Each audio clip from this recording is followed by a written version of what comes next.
نحمده ونصلي ونسلم على رسوله الكريم اما بعد فاعوذ بالله من الشيطان الرجيم بسم الله الرحمن الرحيم وإذ أخذ ربك من بني آدم من ظهورهم ذريتهم پارہ نمبر 9 رکوع نمبر 22 سورہ اعراف آیات نمبر 172 اور 173۔ وَإِذْ أَخَذَ رَبُّكَ مِنْ بَنِي آدَمَ مِنْ ظُهُورِهِمْ ذُرِّيَّتَهُمْ، اور جب آپ کے رب نے اولاد آدم کے پشت سے ان کے ذریت کو نکالا، وَأَشْهَدَهُمْ عَلَىٰ أَنفُسِهِمْ، اور انہیں ان کے جانوں پر گواہ بنایا، أَلَسْتُ بِرَبِّكُمْ، کیا میں تمہارا رب نہیں ہوں؟ قالوا بلا شہدنا، انہوں نے کہا کہ آپ ہمارے رب ہیں، ہم نے اقرار کر لیا۔ ان تقولوا یوم القیامت انا کنا عن هذا غافلین، کبھی کہنے لگو کہ قیامت کے دن کہ بے شک ہم اس سے غافل تھے۔ او تقولوا انما اشرک آباؤنا من قبل، یا یوں کہو کہ ہم سے پہلے ہمارے آباء و اجداد نے شرک کیا۔ وَكُنَّا ذُرِّيَّةً مِّن بَعْدِهِمْ، اور ہم ان کے بعد آنے والی اولاد تھی۔ أَفَتُهْلِكُنَا بِمَا فَعَلَ الْمُبْطِلُونَ، کیا ہلاک کرتے ہو ہم کو باطل عمل کرنے والوں کے فعل کی وجہ سے۔ وَكَذَلِكَ نُفَصِّلُ الْآيَاتِ وَلَعَلَّهُمْ يَرْجِعُونَ، اور ہم ایسی ہی واضح طور پر آیات کو بیان کرتے ہیں تاکہ وہ لوگ رجوع کریں۔ مذکورہ آیتوں میں ایک عظیم الشان، ایک عالمگیر عہد و پیمان اور میثاق کا ذکر ہے جو عبد اور معبود، خالق و مخلوق کے درمیان اس وقت ہوا جب کائنات عالم وجود میں نہیں آئی تھی۔ کائنات عالم کا وجود موجود نہیں تھا، اور اس عہد کو عہد ازل یا عہد الستو کہا جاتا ہے۔ اور فرمایا کہ وَإِذْ أَخَذَ رَبُّكَ مِنْ بَنِي آدَمَ مِنْ ظُهُورِهِمْ ذُرِّيَّتَهُمْ۔ مفردات القرآن میں امام راغب اصفہانی رحمہ اللہ الباری کا قول ہے کہ یہ لفظ دراصل زرع سے مشتق ہے، جس کا معنی پیدا کرنے والا، اور قرآن کریم میں بھی کئی جگہوں پر اس معنی پر یہ لفظ استعمال ہوا ہے۔ وَلَقَدْ ذَرَأْنَا لِجَهَنَّمَ كَثِيرًا، اس ذریت کا لفظی ترجمہ مخلوق کا ہوگا، اور اس لفظ سے اشارہ ہے اس طرف کہ یہ عہد ان لوگوں کے لیے عام ہے، شامل تھا جو آدم علیہ السلام کے واسطہ سے اس دنیا میں پیدا کی جائیں گے۔ امام ترمذی رحمۃ اللہ علیہ، امام ابو داود رحمہ اللہ اور امام احمد بن حنبل نے بروایت مسلم ابن یسار رضی اللہ تعالی عنہ نقل کی ہے کہ کچھ لوگوں نے، صحابہ نے، سیدنا فاروق رضی اللہ تعالی عنہ سے اس آیت کا مطلب دریافت کیا، تو سیدنا عمر فاروق رضی اللہ تعالی عنہ نے فرمایا کہ انہوں نے رسول اللہ صلی اللہ علیہ وسلم سے اس آیت کا مطلب پوچھا تھا، تو رسول اللہ مبارک صلی اللہ علیہ وسلم نے جواب میں فرمایا، اور فرماتے کہ میں نے سنا کہ اللہ تعالیٰ نے پہلے آدم کو پیدا فرمایا، پھر اپنا دست قدرت ان کے پشت پر پھیرا، تو ان کے پشت سے جو نیک انسان پیدا ہونے والے تھے وہ نکل آئے، تو فرمایا کہ ان کو میں جنت کے لیے پیدا کرتا ہوں اور یہ جنت ہی کے کام کریں گے۔ پھر دوسرے مرتبہ حضرت آدم علیہ السلام کے پشت پر دست قدرت پھیرا تو جتنے گناہگار بد کردار انسان ان کے نسل سے پیدا ہونے والے تھے ان کو نکال کر کھڑا کیا اور فرمایا کہ ان کو میں نے دوزخ کے لیے پیدا کیا اور یہ دوزخ میں لے جانے ہی کے کام کریں گے۔ صحابہ کرام رضوان اللہ تعالی علیہم اجمعین میں سے ایک صحابی نے عرض کیا کہ یا رسول اللہ صلی اللہ علیہ وسلم، جب پہلے ہی جنتی اور دوزخ متعین کر دی گئی تو پھر عمل کس مقصد کے لیے ہے اور پھر اعمال کس مقصد کے لیے کرایا جاتا ہے؟ تو رسول اللہ صلی اللہ علیہ وسلم نے فرمایا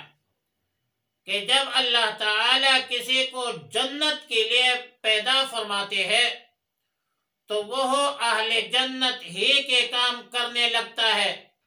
یہاں تک کہ اس کا خاتمہ کسی ایسی ہی کام پر ہوتا ہے جو اہل جنت کا کام ہو۔ اور جب اللہ تعالیٰ کسی کو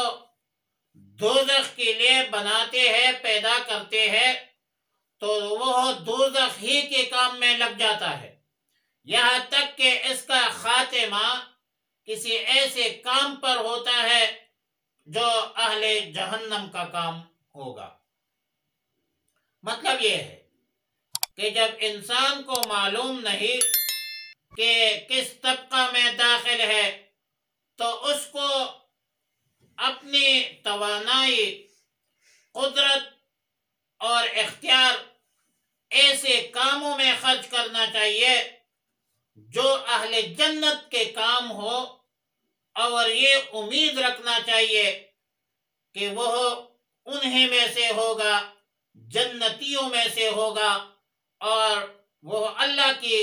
احکامات اور رسول اللہ صلی اللہ علیہ وسلم کی تعلیمات پر عمل کریں۔ امام احمد ابن حنبل کی روایت میں یہی مضمون بروایت سیدنا ابو الدرداء رضی اللہ تعالی عنہ منقول ہے، لیکن اس میں کچھ اضافہ ہے کہ پہلے مرتبہ کے لوگ آدم علیہ السلام کے پشت سے نکلے وہ سفید رنگ کے تھے جس کو اہل جنت فرمایا، اور دوسرے مرتبہ سیاہ کالے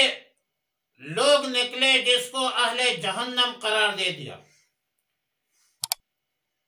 اور امام ترمذی رحمہ اللہ تعالی نے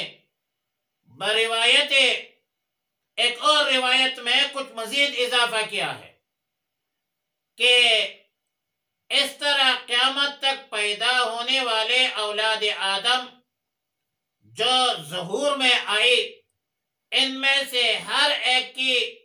پیشانی پر ایک خاص قسم کی چمک ہوگی۔ لیکن قابل غور بات یہ ہے کہ احادیث میں ذریت کو آدم علیہ السلام کے پشت سے لینے اور نکالنے کا ذکر ہے، اور قرآن کریم کے الفاظ میں بنی آدم یعنی اولاد آدم کے پشت سے نکالنا مذکور ہے۔ اب دونوں میں تطبیق یہ ہے کہ آدم کے پشت سے ان لوگوں کو نکالا گیا جو بلا واسطہ آدم علیہ السلام سے پیدا ہونے والے تھے، پھر ان کے نسل کے پشت سے دوسروں کو، اور اسی طرح جس ترتیب سے اس دنیا میں اولاد آدم پیدا ہونے والی تھی اسی ترتیب سے ان کے پشتوں سے نکالا گیا۔ حدیث میں ہے کہ سب کو آدم کے پشت سے نکالنے کا مطلب یہی ہے کہ آدم علیہ السلام سے ان کے اولاد کو اور پھر اس اولاد کے اولاد کو ترتیبوار پیدا کیا گیا۔ اس عہد کے حوالے سے یعنی عہد ازل یا عہد الستو کے متعلق پہلا سوال یہ ہے کہ یہ عہد اور اقرار کس جگہ اور کس وقت لیا گیا تھا؟ اس کے متعلق مفسر قرآن سیدنا عبداللہ ابن عباس رضی اللہ تعالی عنہما سے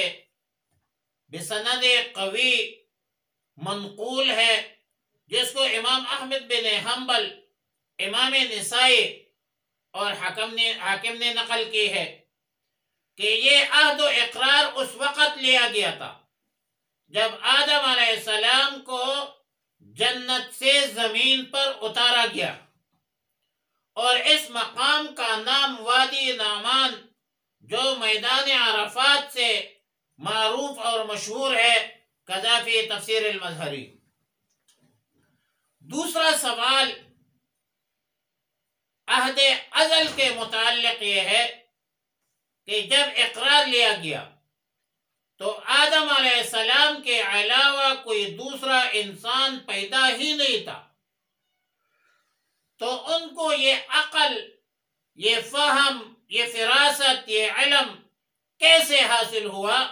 کہ وہ اللہ کو پہچانے، اللہ کے ربوبیت کا اقرار کرے؟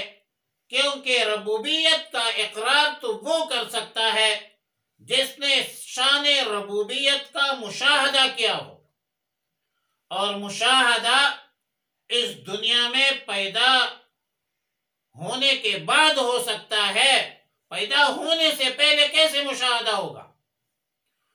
تو اس کا جواب یہ ہے کہ خالق کائنات جس کے قدرت کاملہ نے تمام انسانوں کو ایک ذرہ کی صورت میں پیدا فرمایا، تو اللہ کے لیے کیا مشکل ہے کہ اس نے ان کو عقل، شعور، ادراک، احساس بقدر ضرورت عطا کی ہو۔ اور یہ حقیقت ہے، یہ سچ ہے کہ اللہ تعالیٰ نے اس مختصر وجود انسانی کے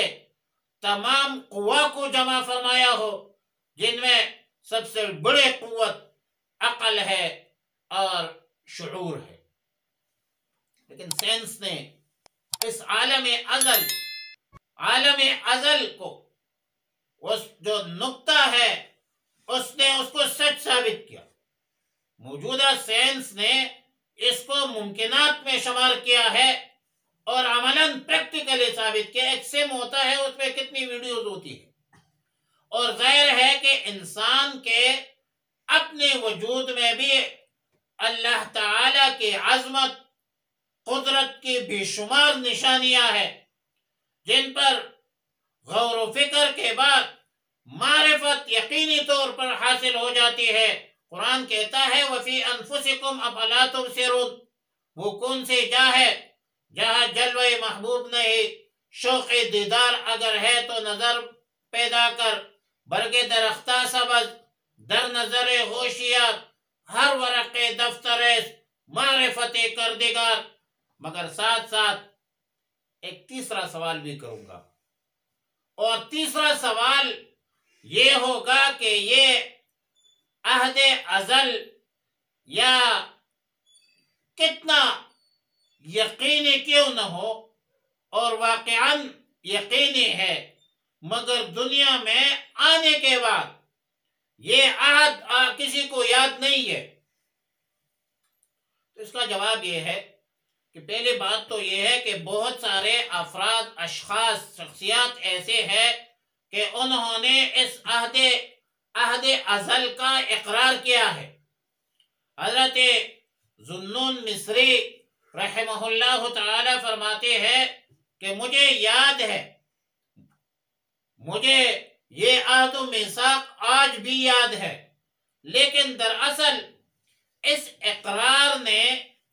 ہر انسان کے دل میں معرفت حق کا بیج ڈال دیا ہے۔ جو اپنا اثر چھوڑتا ہے اس کے پرورش ہو رہی ہے، اور کسی کو خبر ہو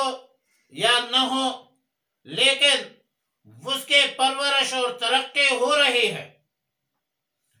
لیکن خوشبختی کا ظہور خدا پرستی کی شکل میں اور بدبختی کا ظہور مخلوق پرستی، بت پرستی کی شکل میں جو ہے وہ ظاہر ہو رہی ہے۔ اس طرح کے ایک مثال کہ مثلاً ایک بچہ ہے،